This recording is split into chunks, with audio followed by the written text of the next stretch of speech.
Hello, everyone, and welcome to another edition of the Review Crew. We are the Review Crew here on Sea of Tranquility, and today we got a special Review Crew. It's all Ohio, and I see Ohio people out there on the show.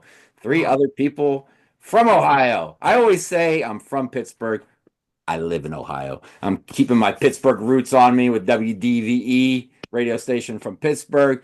But we got in the house. We got Scott Lade. Scott Hey, from Frog what's Corner. going What's on, going on? Jamie? Oh my Oh, God. shit. Oh no! I'm being Uh, attacked Someone by get an snakes. exorcist in here. I think we have a problem. Snakes. We got a Why problem. did it have to be snakes?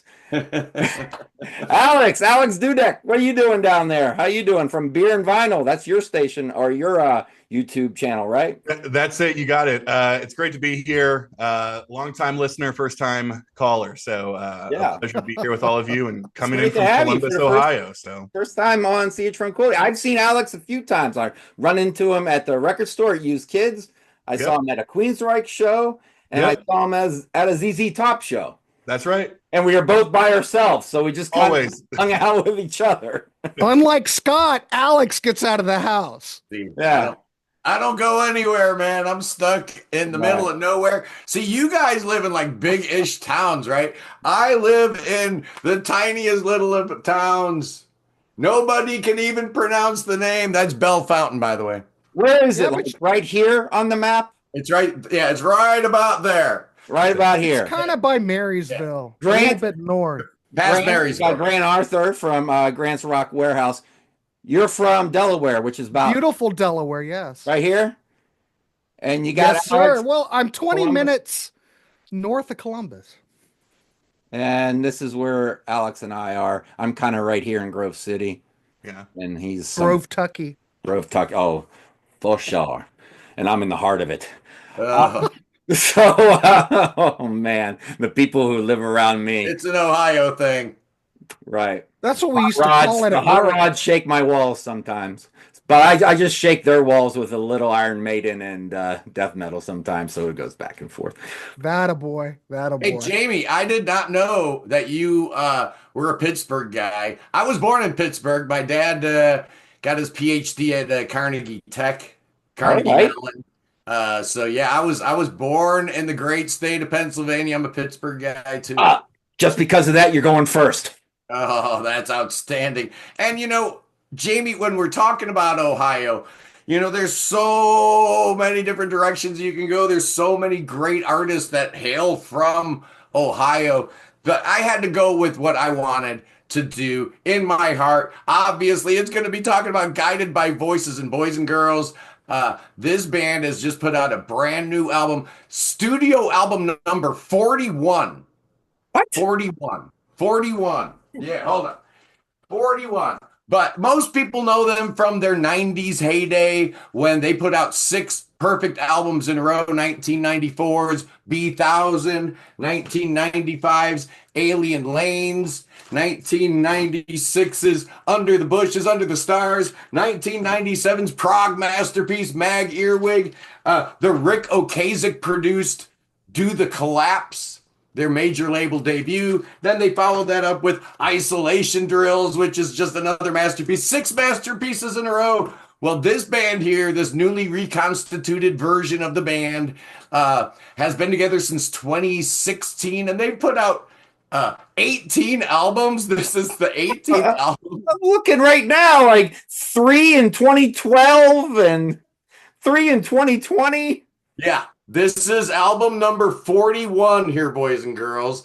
It's called Universe Room. There are 17 songs on here. There's 2 prog rock epics on here that go like 3 minutes long each. Oh, boys and girls, all the collage artwork is, courtesy of Robert Pollard. He's a dude who was a 4th grade school teacher up until like the band's 7th or 8th album, when he could finally make a little bit of money instead of borrowing from the teacher's credit union to finance each album and then break even and beg his wife, please let me take out another loan for my next album. So finally, somebody snuck a tape to some people that mattered, and next thing you know, they were like the talk of the underground, the whole lo-fi thing. But don't be fooled. Songwriter extraordinaire Robert Pollard This version of the band, he's got his running mate, Doug Gillard, who's also in Nada Surf up until a couple years ago. Kevin Marsh on drums, who was in the great band Shudder to Think. Rounded out by Bobby Bear Jr. If you're a fan of Ohio country music, you know Bobby Bear Sr., right, Alex? You remember Bobby Bear Sr.? No, but I'm also not a fan of Ohio country music. So there you go. I'm not either, but that's his son. And then on bass is Mark Shue. Wow. First thing I got to say is don't use red font ever, boys and girls. Not one of his better album covers. He can't read red font. So, if you're doing a thumbnail for your YouTube channel, also, boys and girls, little tip, don't use red font. You can't read it. It looks terrible. You flip right past it in the record store. No red. Yeah, you see that? You can use it as a background, but don't use it in your font. But album number 41. So where do I slot it amongst the great discography of the band? Well, I just did a video where I ranked all 40 albums. So am I going to have to do another one now? No, I'll wait until they get to like album number 50 and then I'll re-rank them. But it's probably somewhere in the middle of their discography overall. I give it a very solid 8 out of 10. I like it a lot. Dynamite record, Guided by Voices, one of my favorite bands of all time. And I yield the rest of my time to the gentleman to my left here, Jamie. All right, cool. So album 50 should be what, about 2 years from now? Yeah, a couple of years from now, I'll have to re-rank them, yeah. Now, can I ask a question? So, Scott, I mean, as an Ohio boy, I feel terrible. I know next to nothing about Guided by Voices outside of you. But don't they say something about Guided by Voices? It's about the 4 Ps. Yes. Yeah. Robert Pollard is guided by these things called the 4 Ps: prog, punk, psych, and pop. Those are the 4 keys to his songwriting. And usually you get a little bit of all 4 in every song. Even if it's only like a minute and a half or a 2-minute little song snippet, it'll go in like 4 or 5 different non-linear places sometimes.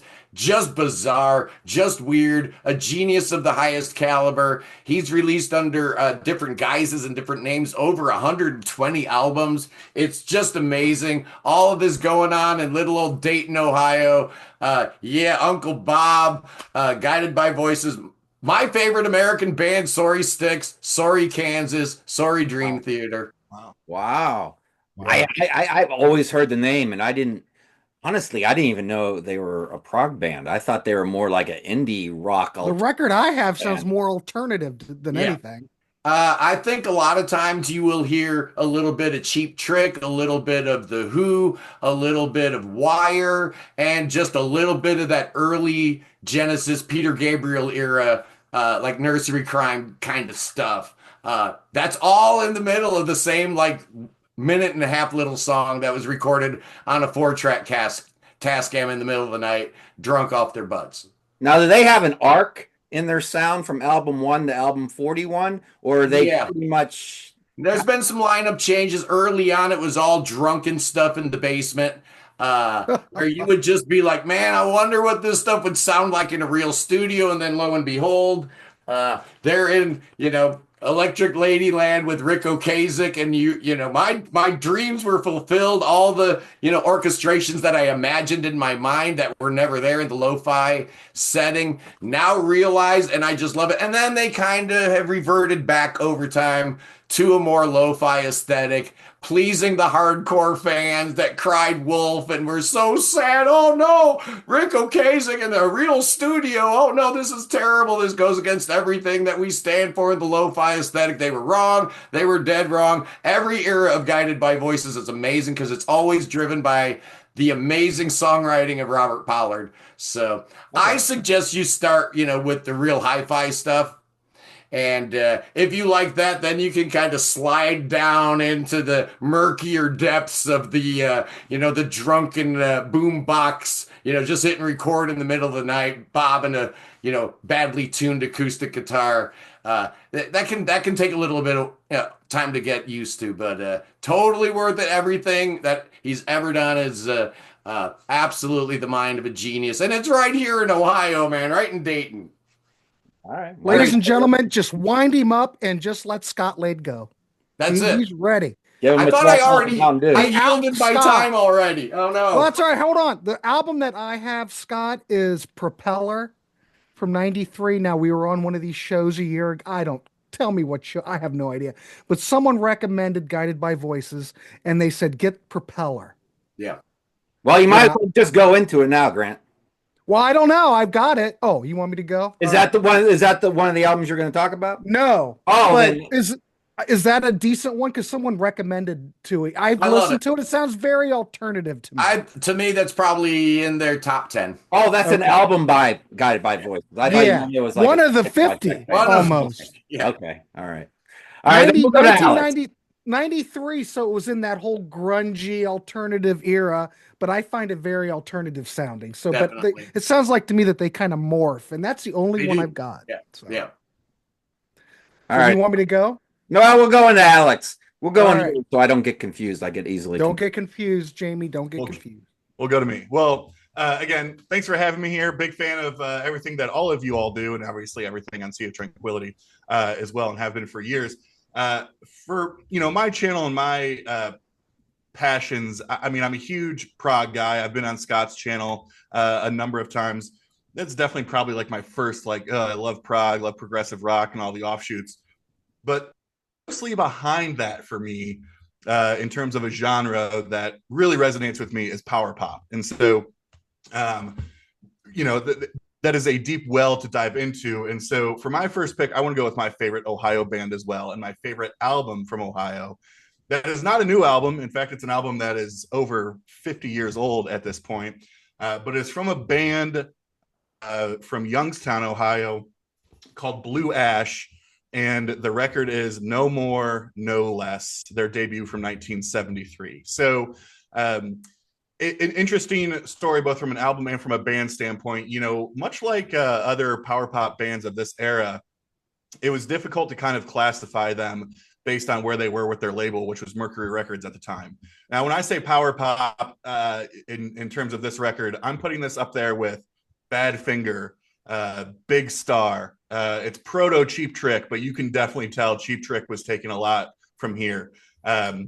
The Raspberries, another Ohio band, that type of stuff. And this to me is right up there with the best of the best. So they put out this record, No More, No Less, in 1973.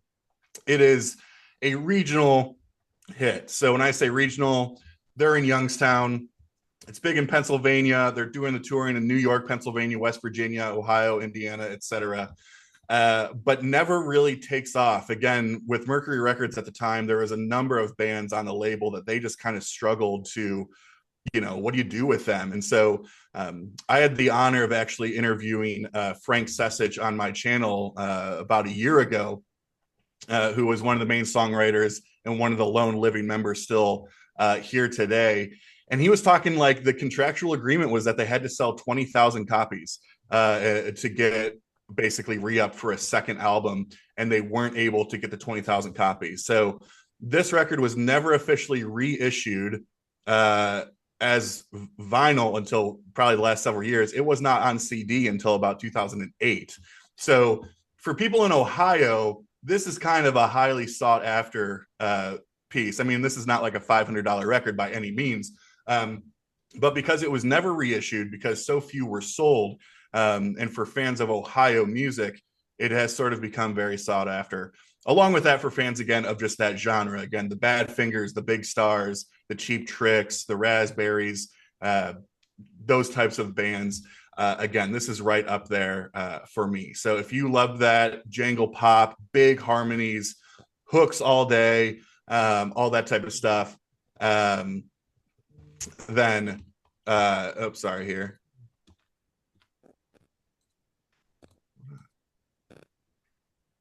We'll edit this out. Sorry, completely froze. That was okay. My apologies. You didn't freeze on this end, though.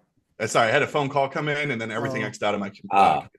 So fan of, again, the big harmonies, big hooks, big pop laden stuff.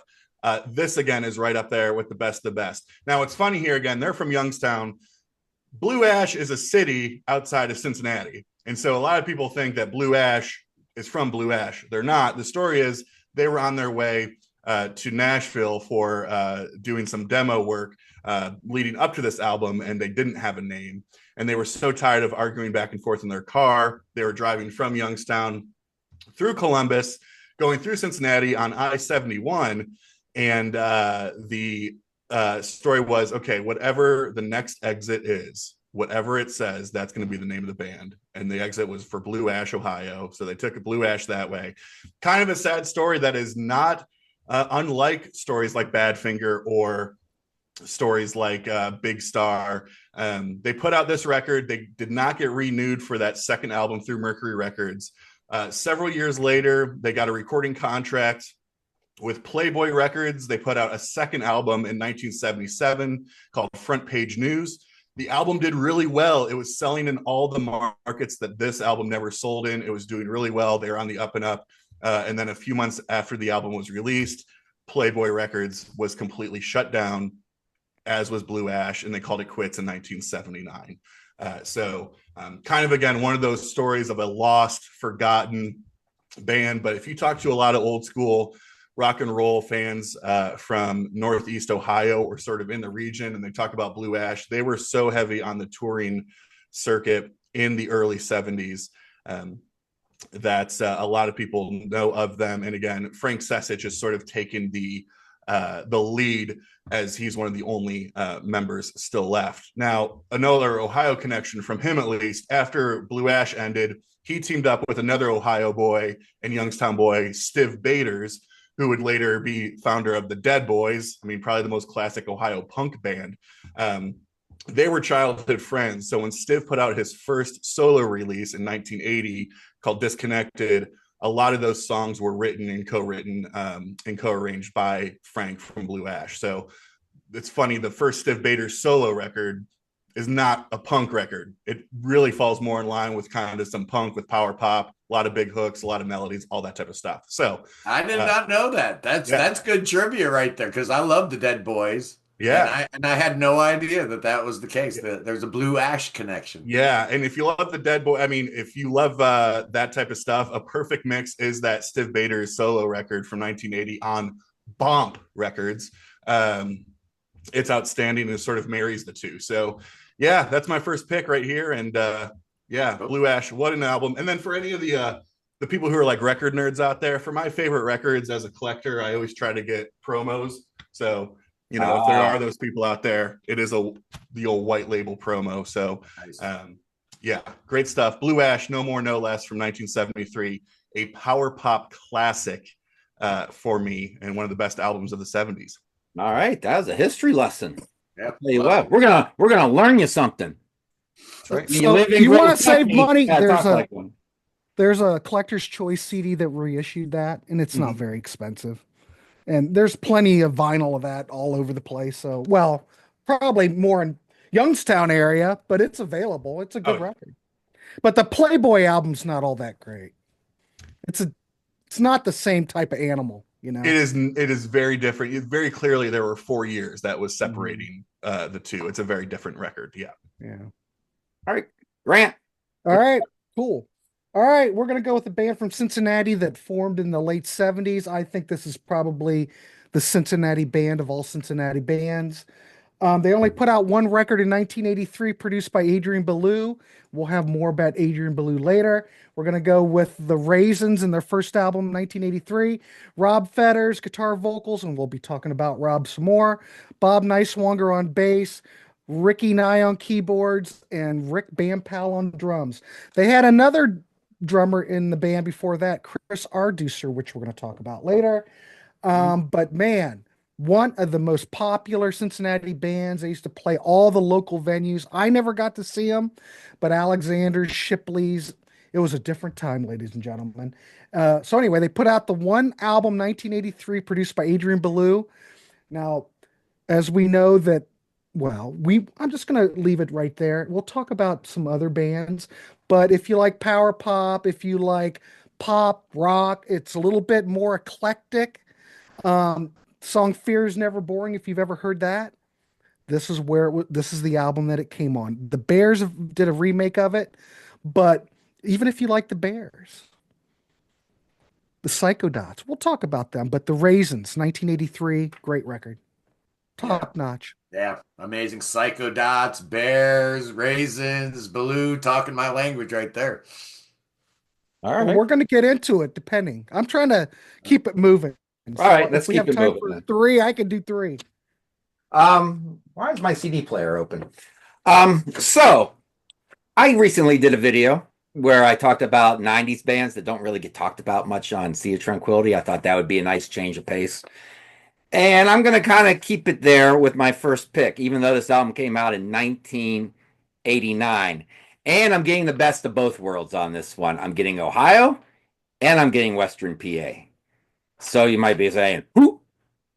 Well, I'm going to talk about 9 Inch Nails. Formed, I'm going to put that in quotes, in 1988 from, I'm going to put that in quotes too, Cleveland, Ohio. What did they play? Industrial rock, alternative rock, ambient music, kind of metal at times. The album I want to talk about, and I could have talked about several, but I'm going right with the beginning here. I'm going to talk about Pretty Hate Machine, released October 20th, 1989. And why do I get the best of both worlds? Because Trent Reznor was born 1965 in Newcastle, PA, and that's Lawrence County. And my parents are from Lawrence County, and my grandparents are from Lawrence County, and that's about, I don't know, 50 minutes outside of Pittsburgh, but still kind of considered Pittsburgh. This is why I consider if you're in Pittsburgh. If you get DVE on the radio, you're in Pittsburgh. The minute DVE goes off on your car radio, you're out of Pittsburgh, and you can get DVE in Lawrence County. So he went to Mercer at high school, which is right on the edge of the border of, it's in Pennsylvania, but right before you get into Ohio. And then he went into Cleveland, where he formed 9 Inch Nails. But as the CD says, and here's my CD from 35 years ago, broken, has all kinds of weird stains on it. The insert has all kind of water damage or beer damage. I don't know. I should change the case, but I'm like, you know what? If I get a CD from Amazon and it's broken, or if I get a new CD from the store and then I break it a couple days later, I fix it. This is all battle scars from the last 35 years. This is a story right here with all the weird stains and the cracks. You know, apartment to apartment and roommate to roommate. I'm not getting rid of this because this is like a book here with chapters. Every stain, every crack is a different chapter. Anyways, it says, though, when you open it, 9 Inch Nails is Trent Reznor. All songs written, arranged, programmed, and performed by Trent Reznor. So, formed, in quotes. Now, what do you get with this record is, at times, you can tell that it's one guy doing the programming. There are kind of guitars in it at times, layered in there for a minute, but it does sound like one guy kind of programming the sounds. How he gets it to sound metallic at times is kind of genius. It sounds heavy at times, like Head Like a Hole. Oh my goodness. And what an iconic song. What an iconic song. Everybody out there should know. You should have heard Head Like a Hole. You know, at one point in your life, it kind of kicked the door open for industrial music. Yeah, there were bands doing. Ministry was out there, Skinny Puppy was out there. Head Like a Hole and Pretty Hate Machine kind of kicked that door down to get the other bands noticed by rock fans. And it was released in 89. Yeah, it did okay. But when those alternative rock stations started to pop up in the early 90s, that's when Head Like a Hole really started to get airplay a lot, and it slowly became the iconic song it is. And I don't normally focus on lyrics, but I got to talk about the lyrics on this album because that's where it hits you the hardest. And the way these lyrics are delivered by Trent, my goodness. Head like a hole. Bow down before the one you serve. You're going to get what you deserve. Head like a hole. Black as your soul. I'd rather die than give you control.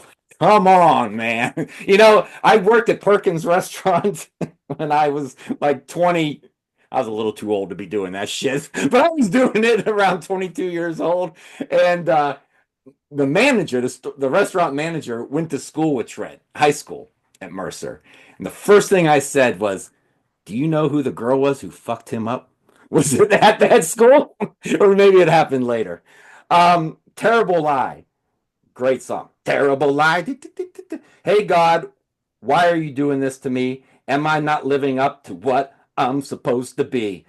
Why am I seething with all this animosity? Hey, God, I think you owe me a great big apology. Terrible Lie. Who's saying that shit in 1989? Later it would become on the next album, God is Dead and I Don't Care. And if there is a hell, I'll see you there. Down in It. Is he rapping on that album or on that song? I don't know. It's kind of like a rap. Then there's these backing vocals, but they're not really backing vocals. They kind of sound human, but they kind of sound robotic, and they cut off real suddenly, so they're probably not human. Great stuff. Something I Can Never Have. Here is the moment, the pinnacle of this album for me on this song. Something I Can Never Have. It's haunting, scary, heartbreaking, creepy, sad, and hopeless, and it all mixed together makes me feel good. The lyrics on this one: you always were the one to show me how. Back then I couldn't do the things that I can do now. This thing is slowly taking me apart. Gray would be the color if I had a heart. These are the lines that just stay with you through your 20s, 30s, 40s, and 50s. Now, my personal take on this song, I'm going to get a little personal for a minute. Forgive me. At that Perkins restaurant, going back to Perkins again, I didn't see this coming. That's not in my notes. It always goes. I didn't see that coming, but we're going back to Perkins. There was this girl there who I fell for, big time, head over heels. First time I ever fell over head over heels for someone. The problem was, back in the early 90s, Laszlo, I was a good solid, out of 10, I was a good solid 2. My face still needed to fill in. My physique still needed to fill in. My hair was in that part where, are we going to stick around? Or are we going to leave? Had one foot out the door and one foot in. It didn't know what to do. It just needed to leave. And I needed to fill in. Even though I was a 2, I was still trying to get 8s like an idiot. And this girl was an 8. And when I fell hard, and she had a boyfriend at the time too, but Laszlo always became the best friend. So I had to move to get away from this chick because it was just too much for my young brain and heart to take at the time. So when this song would come on, as I'm in my early to mid 20s, dealing with the heartbreak of this girl, I won't say her name, and I hear these lyrics everywhere I look. You're all I see, just a fading fucking reminder of who I used to be. You make this all go away. I'm down to just one thing, and I'm starting to scare myself. I just want something. I just want something I can never have. Stays with you, man. Fucking hits you hard and stays with you. So, yeah, I mean, and the way these words look on paper and the way you think they need to be sung is the way Trent sings them. So the words hit even harder. So if you enjoy being angry, this is the album for you. You can be angry and you can dance around the room at the same time. And then the only time has the classic line, lay my hands on heaven and the sun and the moon and the stars while the devil wants to fuck me in the back of his car.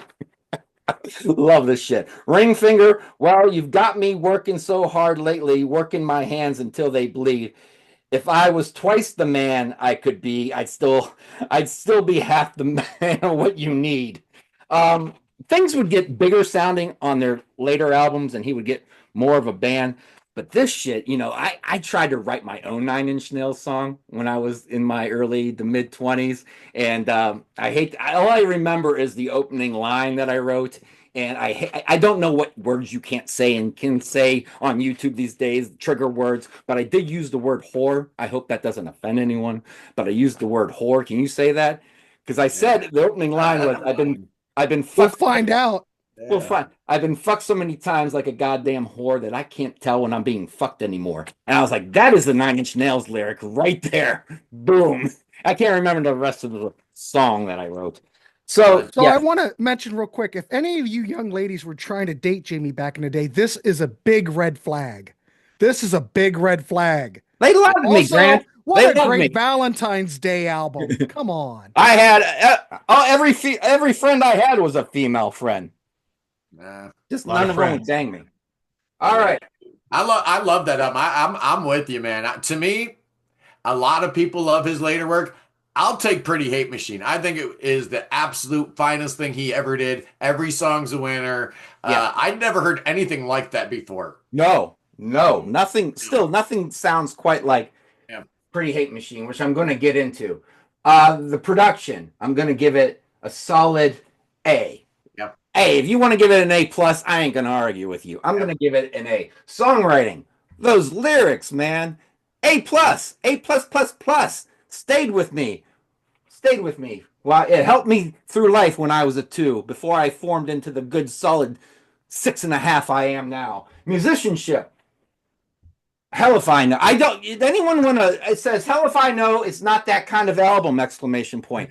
It's not that kind of album. I can't grade it on musicianship. He's programming things, and he's doing a great job of doing that. But there's no big guitar solos. There's no drum fills. There's no funky bass. So I'm just gonna say not that kind of album for now. Vocals, he delivers those lines like he needs to with that punch. A plus.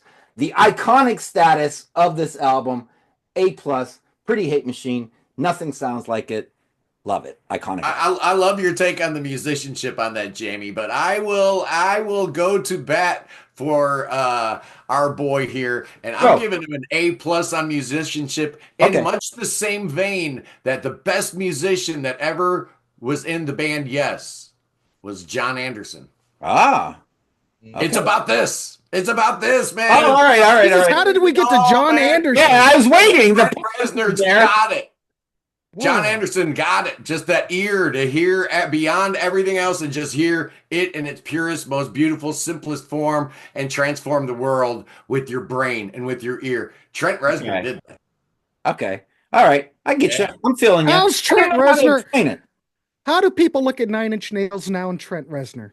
Because I don't hear anything. Is he still putting out stuff?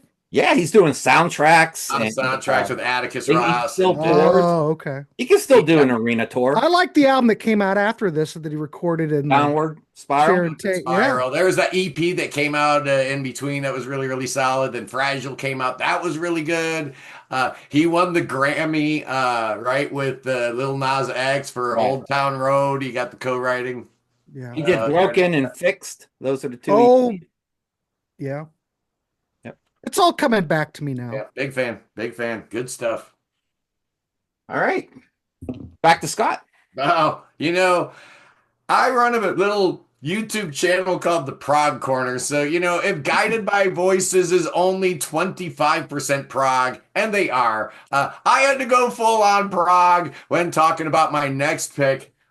From Columbus, Ohio, there arose a little psychedelic prog band called I. This is their third album here. Let me zoom in.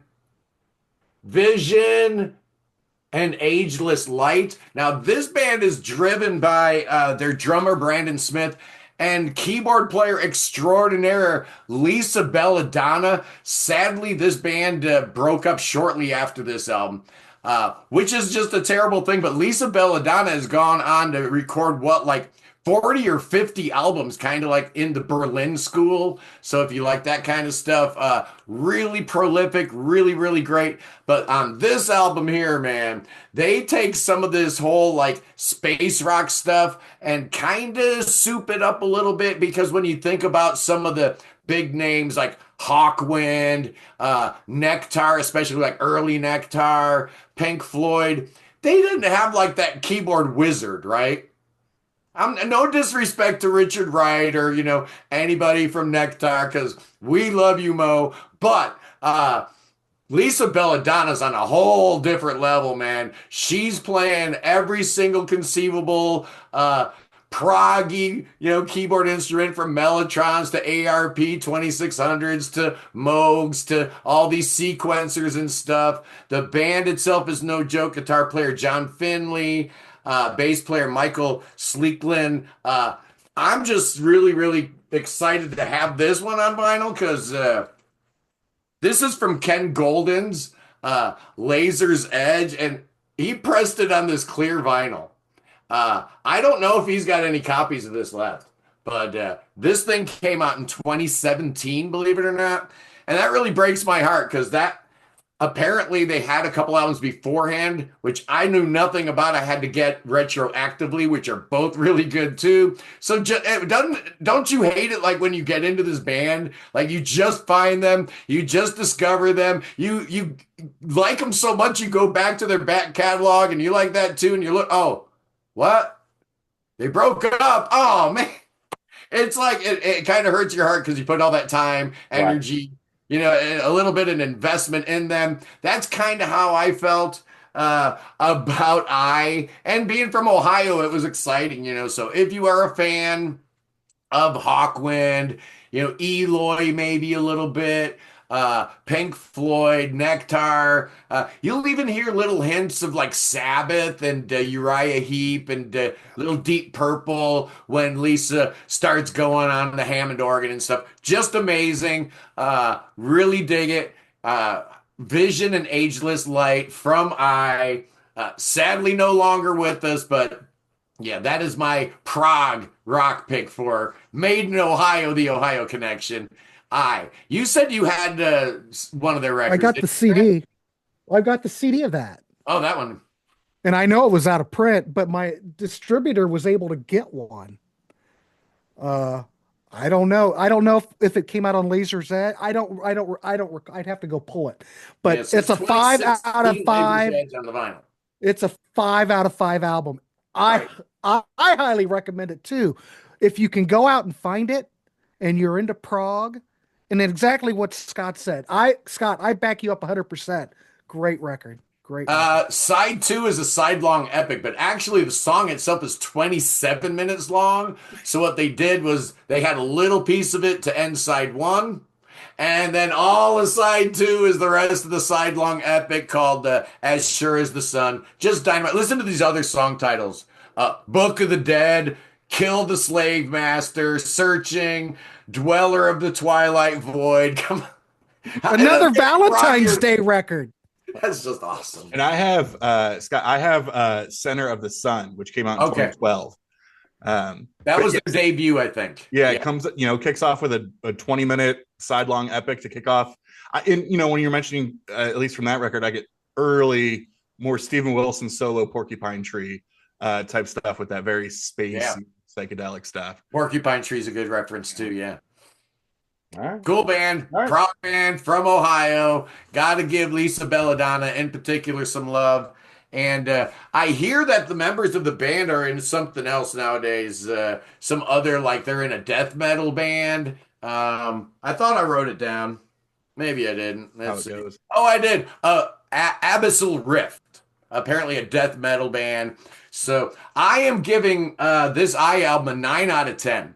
I think it's fantastic. Oh, I really like it. Vision and Ageless Light from 2016, apparently. Yikes. And no one really knows about that record. It's just kind of. Yeah. I do not. I never. See? Jamie's learned a lot here today. Yeah, I'm learning a lot. Hell yeah. We're supporting Ohio acts, and we're supporting the great Ken Golden, the professor of prog. So yes, Vision and Ageless Light. But that's why we do these shows, so that we can get turned on to stuff and we can turn others onto it. I love these type of shows. Yes. You influence the influencers get influenced by other influencers. 100%. Alex, what you got? That's all I do is turn other people on. So next is not necessarily a formal album review, but more of an artist, I guess, review from Columbus. Now, one thing watching a lot of Sea of Tranquility that I think we learned over, I think semi-recently, Sea of Tranquility, and Pete especially has always been a huge advocate and a fan of jazz fusion. But I think recently there's been more sort of streams talking about more actual jazz.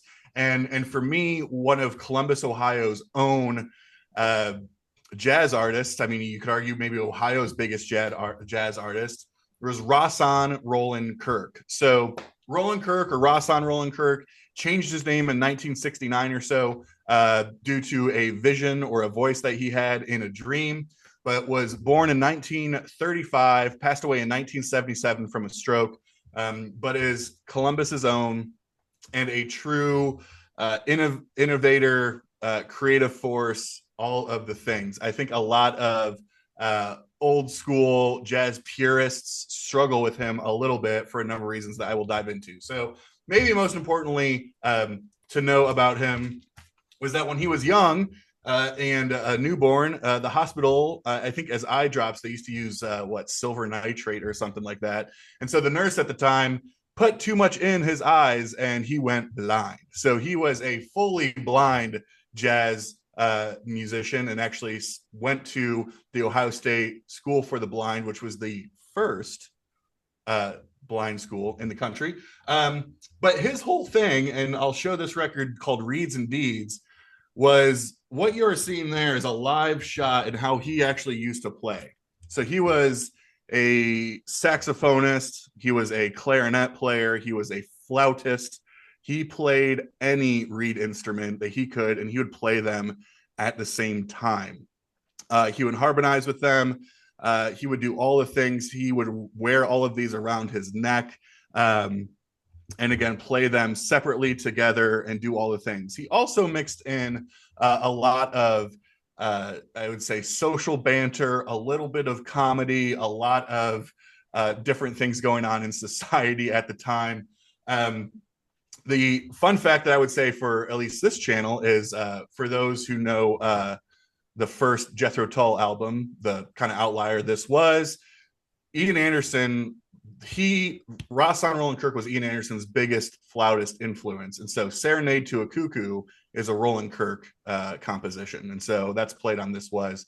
But just a true innovator, way creative. I was kind of reading that some people would look at him and kind of say, oh, like playing all these different instruments at the same time, like it's a gimmick.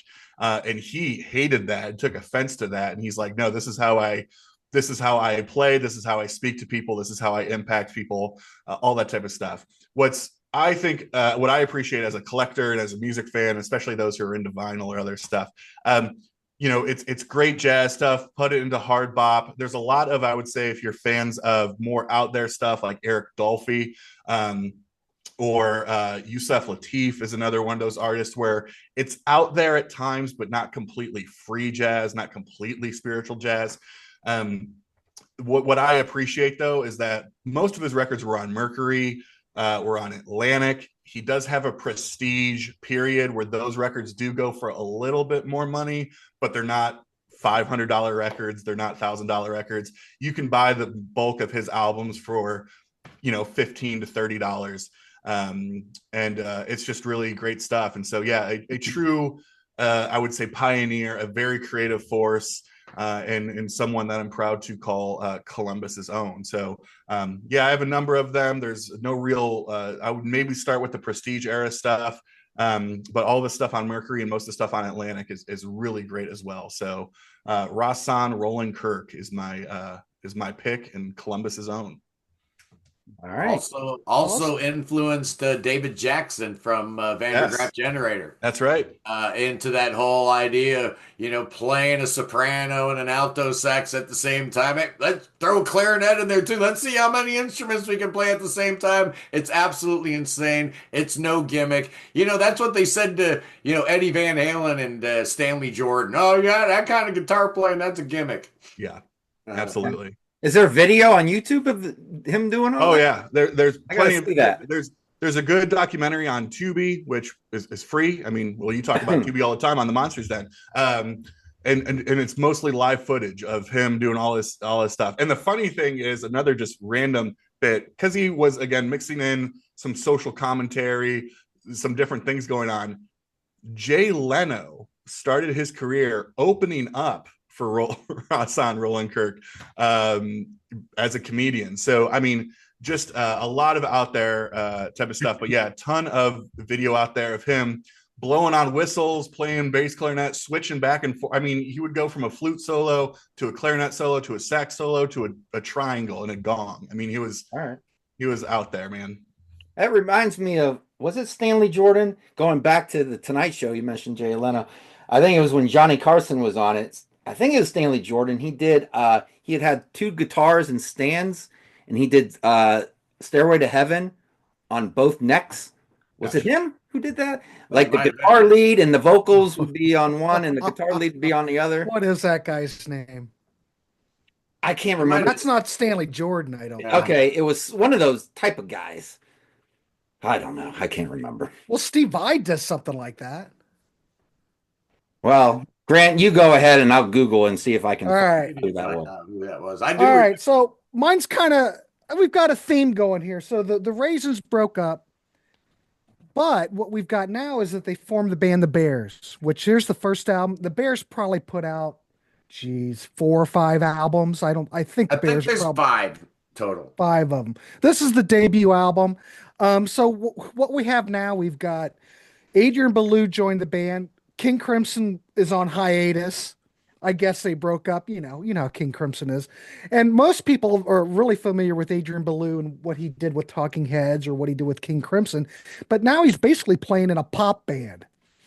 I mean, this is not really pop. I mean, you could probably describe this as a blend of rock, pop, progressive elements to some degree. There's some power pop here. They remake the song Fear is Never Boring, which I think I could classify it as power pop. But the thing is that you never really get to hear Adrian Belew play this type of stuff. And Adrian Belew, as a basic rock pop guy, can write, for one, he can write hell of a nice tune. But all these guys wrote in this band.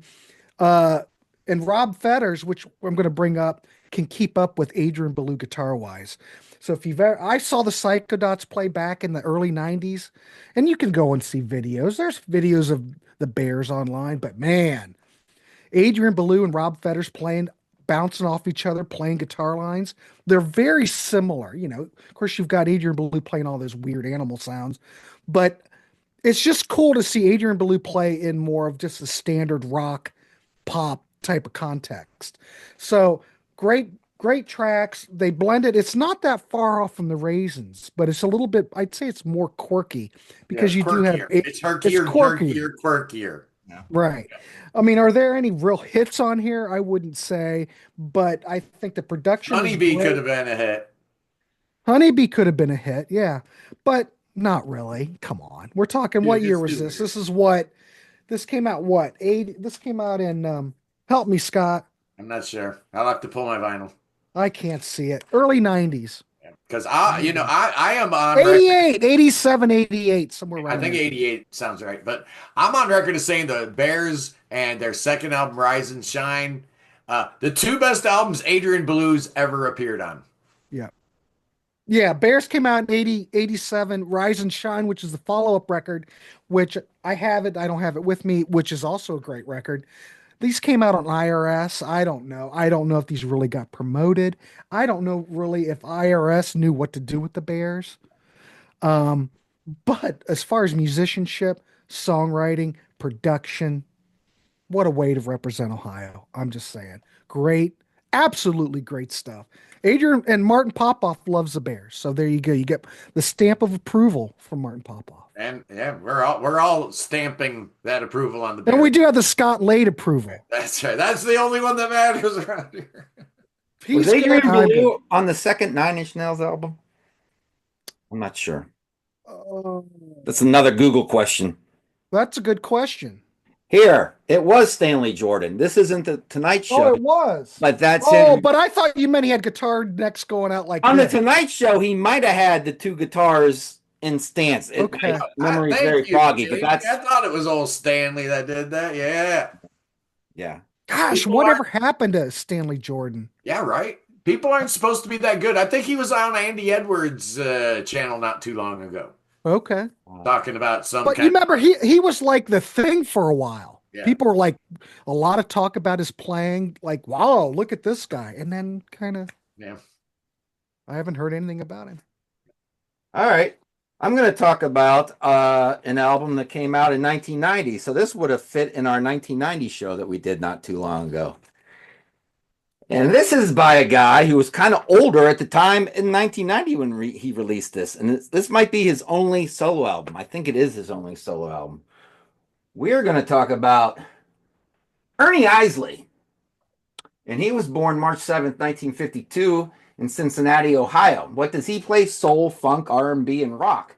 The album I want to talk about is High Wire, released, I couldn't find on the internet the day and month it came out. But it came out in 1990, sometime in 1990. I was working at a record store, National Record Mart downtown Pittsburgh when it came out.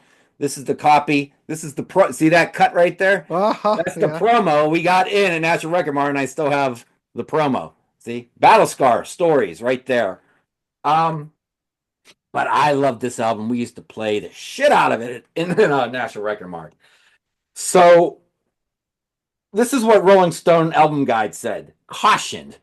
This is from Wikipedia. They cautioned that when the opportunity to play a solo presents itself, Ernie Isley usually winds up playing 2 or 3. That's not, there's nothing to caution there. That's a good thing. New York Times called it the surprise pop album of the year, and Entertainment Weekly considered it the 9th best album of 1990. But it didn't sell. Nobody knew about this album when it came out. I will say, pop album, the first song, Song for the Muses, which is right away 7 minutes and 38 seconds. So he wasn't afraid to stretch out the songs. But right away you hear 4 things on the first song almost instantly. R&B rhythms, rock and roll guitar soloing, sultry R&B style singing, and 1990 production values. Right there is your album review. Right there. I could just stop it right there, but I won't. And then High Wire comes on, which was the single, but it's 5 minutes and 27 seconds long. So a little long for a single. Started talking like William Shatner there for a second. The bass line, he played just like the Nine Inch Nails. You know, you had Prince, you had Paul McCartney, you had those kind of guys. You had Trent Reznor, and now you got Ernie Isley playing all the instruments on these albums. This is before those one-man black metal bands that pop up every 2 weeks, these days, where they play everything. It was kind of a big deal back then. And the R&B style of the songs, it should clash with his almost heavy rock guitar approach at times, but it doesn't. It all works. And his smooth vocals, maybe they should be a little rougher, you would think, but no, it all kinds of work. It all works. Love Situation, that's your bona fide R&B song on this album. It's got that, it's got a little jazzy guitar in it, and it sounds very Motown. But Diamonds Are Rough, man, hard to keep still with this. And that could have been a single. And you maybe have to do a radio edit, but you don't want to edit out any of the guitar playing on these songs. These are all funky as hell. Deal With It, She Takes Me Up, Fare Thee Well, Fair Weather Friend, and Deep Water. All funky as hell. You can dance to this record. 1990, you could have got a fan of Steve Vai, who bought Passion and Warfare, and you could have got a fan of what else came out in 1990? Johnny Gill, Tony, that type of stuff. They could have both met in the middle, and both of them enjoy this album. Rising from the Ashes has screaming guitar solo. It opens with screaming guitar before it goes into that R&B thing, but half the song is a guitar solo. Half the song of Rising the Ashes, from the Ashes. But here's the thing. Back to Square One, which is kind of the last song. The last song is only 30 seconds long. Back to Square One is 6 minutes long, and the whole song is a guitar solo. He sings for, 2 minutes and 20 seconds. The first 2 minutes and 20 seconds of a 6 minute song, he's singing Back to Square One, and it moves and it grooves. But in the back, he's still soloing over his vocals. And then the vocals are done at 2 minutes and 20 seconds. And for the next 3 minutes and 40 seconds, you get nothing but guitar solo after guitar solo. And it goes and it just goes. And every few bars, he kind of repeats the solo he just did, but he just changes it up a little bit, just enough. It's almost like the verses of a song. They're kind of repetitive. They're following the same melody. The cadence might change of the lead singer. The words are changing of the lead singer just enough to keep it interesting. That's what this solo is like, verses from a song. And to make a whole song a guitar solo, basically, but keep it formed in a structure of a song is very genius-like. This song, I'm just going to tell you right now 2 things about this song. One of my favorite solos of all time. Would I put it in my top 10? Maybe. I'd have to sit there with a pen and paper and go through my CDs and think about it. Maybe. But he also has the coolest little, in the beginning, chugga, chugga, chugga, chugga, chugga, chugga, chugga, that I've ever heard in a song. I don't know what that, he's up here and then he brings his hands down. I don't know if there's a word for it because I don't play guitar for shit, where he goes chugga, chugga, chugga, chugga, chugga, chugga, chugga. You got it. That's it. Fucking badass. Fucking badass. So you've got to listen to this on YouTube. If you listen to anything that I've talked about today, listen to this song. You will be sold on this song and the guitar solo. It's blistering. It's creative. It's everything you want in a guitar solo. And then the last song is The Muses, which is just 32 seconds long and just, okay, we just relax a little bit before I get up and take the CD out of the player. So, grading this album, production, B+. It's got that early 90s, late 80s production value, but we're going to give it a B+ anyways. It's got character. Songwriting, some songs are better than others. At moments, it's A+. At moments, it's maybe A-, B+. But we'll give it an A-.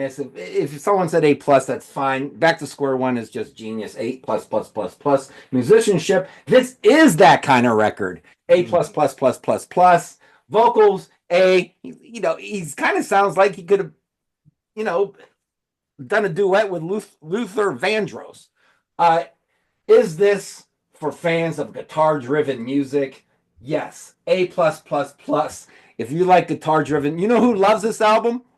And one of the first albums we ever talked about when we became friends, Pete Pardo. Wow. Loves this album. And I was shocked that he knew it. I can't remember. I think I put it on my Facebook page. Oh, I'm jamming to this album. And he made a comment. I love this album. I was like, oh, I didn't see that coming. So go check out Ernie Isley, High Wire. You can find it on Discogs for $2.50 and $5. I just bought it. Yeah. Just now because of you, Jamie. See You're how going to love it. I know. Well, I played DC, who comes on my show. We did a listening party of all Ohio bands a couple months ago for 2 hours, and this is one of his picks. And it's a totally, I can't believe I didn't buy it then, but yeah, 100%. It's cheap. There's plenty of them out there until when this airs, and then there won't be. So, all right, Jamie's, yeah, you're right on. I better get it now. You're gonna love it. For my this is the only album that he put out. It came out on Elektra in 1990. There's a lot of cutout. It must have went to the cutout bin, Jamie, when it came out, because there's a lot of cutouts for sale. So, but yeah, I've seen it in more than one cutout bin. I've never seen it out in the wild. It's a great album though. Have you seen it out? No, I haven't seen it. 30 years back in the day. Yeah, back in the early 90s, you'd see it. So there you go. All right. Only cost you a couple bucks too. Wow. Yeah. We talked about a lot of stuff that probably has never before been discussed on Sea of Tranquility. Very exciting. Yes, today. We're opening doors. Well, I always tell Pete, I said, doors down. I mean, we're going to do, we're doing Traveling Wilburys and Schoenhammer tomorrow, but you only could talk about Judas Priest so much, ladies and gentlemen. Pete's going to have to talk about Bob Dylan. Ha! How great is that? Oh, he does. Yeah. Well, we get to that. Tune in tomorrow. Oh, the first Traveling Wilburys is so great. That second one is such a letdown, if you ask me. All right, don't forget to come to Let's Get Physical, my Facebook page, where we talk about everything physical media. And don't forget to go on the Prog Corner and Beer and Vinyl and Grant's Rock Warehouse. Grant's always playing DJ, and he's got those listening. I'm playing DJ Sunday. Guitar Hack's coming on, and we're doing 2 hours of Kiss. Oh man, that's a lot of Kiss. I don't know, man. I always said for every good Kiss song, there's like 7 shitty ones. Yeah, but Guitar Hack, man, Guitar Hack's a big Kiss guy. Yeah. So when I have guests, I let them pick what we're going to play. So I have a lot of great songs. I'm sorry, Jamie. You take the first 6 Kiss albums up to Dynasty, and you just cherry pick like the best half of those songs. Right. You got some greatness right there, man. And then you go into the 80s. Now you go into the 80s, and then here comes the 7-to-1 ratio. The Elder. With all those. I love the Elder. I do too, man. I do too. All right. I know Scott probably that is my favorite. Many songs.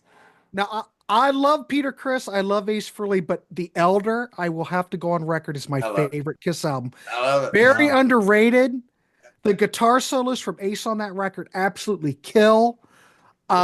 I think all the songs are great. I don't know why it's beat up so badly, just because it didn't sell. That's why. It was prog rock. That's why nobody wanted Kiss to do a prog rock opera. Nobody wanted that, except I think probably. It's great. I think it's awesome. I think it's awesome. Still sucks. Look, back in the early 80s, we all agreed Dune the movie sucked. Yeah. And The Elder by Kiss sucked. Now, 40 years later, somehow they're both classics. I don't know what, by the same people. I don't know. I stopped trying to figure shit out a long time ago. All right. Is that it? All right, good. Visit us on the web at www.chtranquility.org. We're on Facebook, we're on YouTube, all together all the time. Hit the subscribe button and hit the notification bell so you get notified of like great shows like this one. And we do have the Ko-fi. And we do have the merch stuff down there. Click on the merch and get yourself a hat or a t-shirt or a mug. And there's the Cameo thing, give Pete money and he'll drive you to Ohio. Road trip to Ohio. You give Pete some gas money, he'll take you to Ohio and you can stay here. But only if you give me some of that Cameo money myself. And it's got to be a lot if you're going to stay here. So are you looking 40%, Jamie? 40-60 split with Pete on that? If they give him about $1,000, I'm holding out. That still ain't enough. No, I'm holding out for the Jamie Laszlo cameo. I'm holding out for that. No, nobody wants me to wish them a happy birthday. Trust me. All right, for Scott and for Alex and for Grant, I am Jamie. Until the next review crew, when we have a different crew and different reviews. And it should be new reviews. We are out. That's it. That's a wrap, boys.